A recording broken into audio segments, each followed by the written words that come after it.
Hello friends, welcome to VJ home recipes.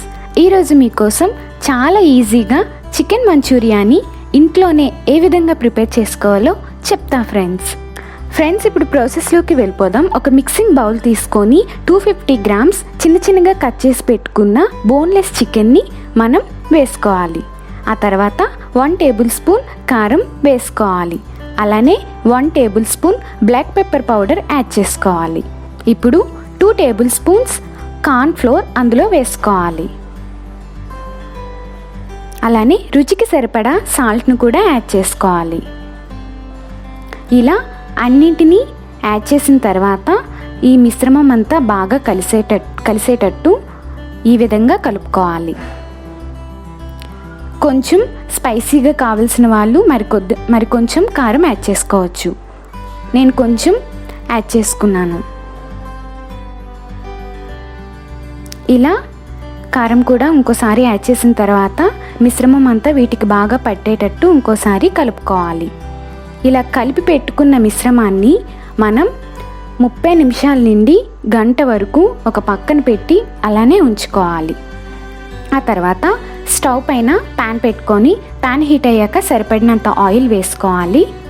ఇలా oil వేసిన తర్వాత వీటిని మనం ఈ చికెన్ పీసెస్ని ఈ ఆయిల్లోకి వేసుకోవాలి.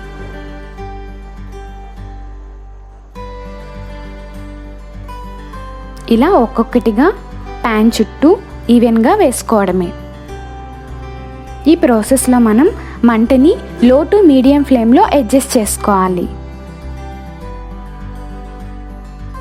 అలా అయితే లోపల చికెన్ బాగా ఉడుకుతుంది.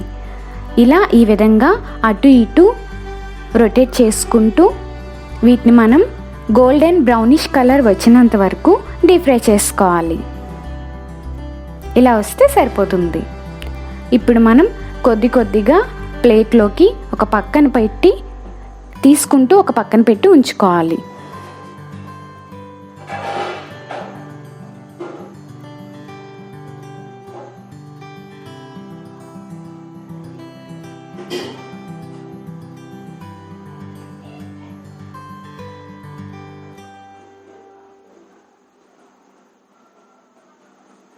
ఇప్పుడు అలా స్టవ్ పైన అదే ప్యాన్లో 1 కప్ వరకు కట్ చేసి పెట్టుకున్న ఆనియన్స్ను అందులో వేసుకోవాలి. ఇలా ఆనియన్స్ వేసిన తర్వాత కొద్దిగా కరివేపాకును కూడా యాడ్ చేసుకోండి. అలానే ఇంకొద్దిగా మసాలా పొడిని అందులో వేసుకోవాలి. అలానే రుచికి సరిపడా సాల్ట్ను కూడా యాడ్ చేసుకోండి.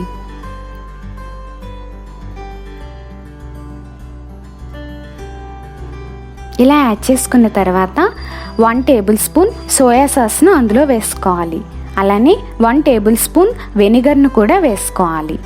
ఇలా అన్నీ వేసిన తర్వాత మనం ఆల్రెడీ డీప్ ఫ్రై చేసి పెట్టుకున్న చికెన్ పీసెస్ను అందులో వేసుకోవాలి. ఇలా అంతా వేసిన తర్వాత ఇవన్నీ బాగా కలిసేటట్టు అటు ఇటు ఈవెన్గా కలుపుకోవాలి. అంతే ఫ్రెండ్స్, ఇంకా 10 మినిట్స్ తర్వాత కొద్దిగా ప్లేట్లోకి తీసుకుంటూ సర్వ్ చేసుకోవడమే. చూసారా, చాలా ఈజీ కదా. మీరు కూడా ట్రై చేస్తారు అని అనుకుంటున్నాను. ప్లీజ్ ట్రై చేయండి. అలానే మా వీడియోస్ ఎవరైతే చూస్తున్నారో సబ్స్క్రైబ్ చేయడం మాత్రం మర్చిపోవద్దు. అలానే మీ ఫ్రెండ్స్కి రిలేటివ్స్కి షేర్ చేయండి. Thank you friends.